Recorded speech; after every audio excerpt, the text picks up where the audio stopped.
খালি বাংলাদেশের দিকে তাকালে হবে না, আমাদের আশেপাশে যেসব প্রতিবেশী রাষ্ট্র আছে তাদের দিকে তাকাতে হবে, তারা কি কি মেজার নিয়েছে। শ্রীলঙ্কা, ইন্ডিয়া, নেপাল, কি বলে এমনকি থাইল্যান্ড, প্রত্যেকেই মেজার নিয়েছে, প্রত্যেকেই এর দাম বাড়িয়ে দিয়েছে, তারপরে তারা মেজার নিয়েছে। সেইখান থেকে আমরা তেলের দাম বাড়াই নেই, আমরা সরবরাহ কমাই নেই, আমরা সরবরাহ করে যাচ্ছি। তারপরে পেট্রোল পাম্পের সামনে দীর্ঘ লাইন। তো ভাবছি এখানে প্রত্যেকেই কোঅপারেট করতে হবে। আমিও মানে জনগণের কাছে এবং যারা নাকি গাড়ি চালায় তাদের কাছে আমার একটা আহ্বান থাকবে যে আপনারা প্রয়োজনের বেশি তেল নিয়েন না।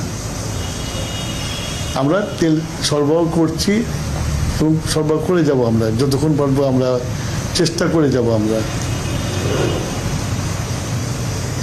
সেইখানে গত বছর থেকে কিন্তু এই বছর আমরা 25% বেশি তেল সরবরাহ করছি।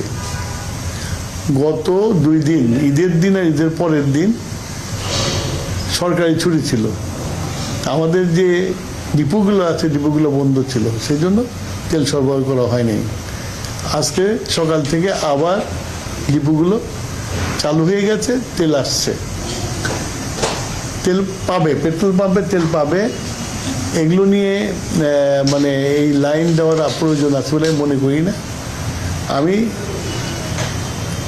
সরকারের পক্ষ থেকে জনগণের কাছে আহ্বান জানাবো যে আপনারা প্যানিক হবেন না এবং আপনার প্রয়োজনের বেশি তেল ক্রয় করেন না। যতটুকু পর্যন্ত ততটুকু নেন। আশা করি আমাদের তেলের সরবরাহ সবসময় থাকবে, সবসময় পাবে। প্রয়োজনের বেশি তেল নিলে, স্টক করলে ভিড় বাড়বে, লাইন বাড়বে। সেই জন্য সবারকে সচেতন হওয়া দরকার। এটা তো বাংলাদেশ সরকারের একার সমস্যা, সারা পৃথিবীর সমস্যা। এটা আমার আহ্বান থাকলো জনগণের কাছে যে আপনারা প্যানিক হবেন না, আতঙ্কিত হবেন না। তেল আছে, আমরা তেল দিয়ে যাচ্ছি, আপনাদের প্রয়োজনের বেশি তেল নেবেন না।